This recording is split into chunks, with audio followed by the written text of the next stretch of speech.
আসসালামু আলাইকুম বন্ধুরা, এই যে এইটা দেখতে পাচ্ছ তোমরা, এটাতে আমি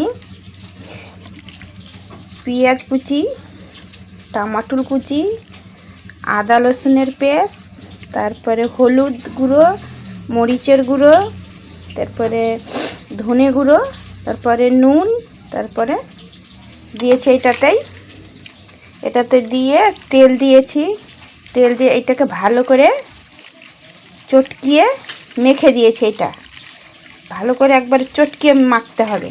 এটা একবারে এই যে দেখতে পাচ্ছ, এটা তোমরা ভাবছো আমি কি বানাবো এইটা দিয়ে।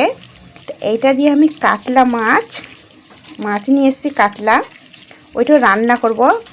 তো সব রকমের তো ভাজা মাছ খেতে খেতে মুখে আলাদা টাইপের লাগে, কি ভাজাই রান্না করা।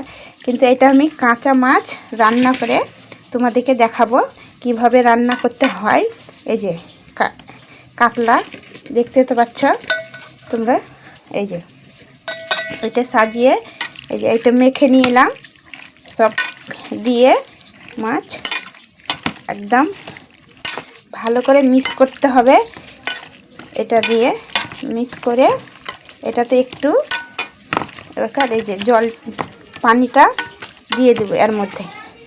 এটা আমি আলাদা টাইপের রান্না করছি, তোমাদেরকে দেখাচ্ছি। আগেই সব মেখে নিয়েছিলাম মশলা।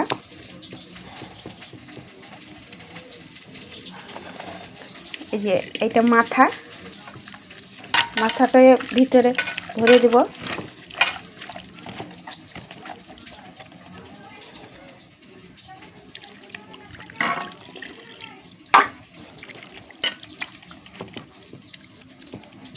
এটা এবার আমি চুলোয় চাপিয়ে দেব গ্যাসে।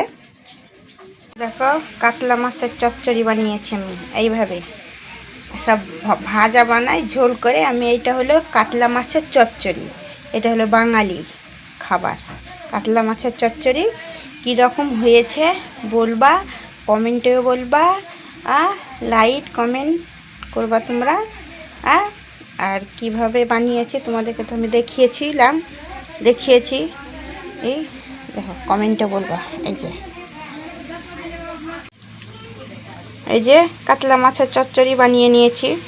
দেখো মাছের সব রকমই বানানো যায়, সব রকমই বানানে খেতে পারা যায়, কিন্তু এটা আমি আলাদা টাইপের বানিয়েছি। এই যে কাতলা মাছের চচ্চড়ি। শেয়ার কমেন্ট লাইক তোমরা করবা, আর যেভাবে আমি বানিয়েছি সেইভাবে তোমরাও বানাও, দেখাও। দেখো ভালোই লাগবে, খেতেও ভালো লাগবে, আর কালারটাও দেখো কত সুন্দর লাগছে।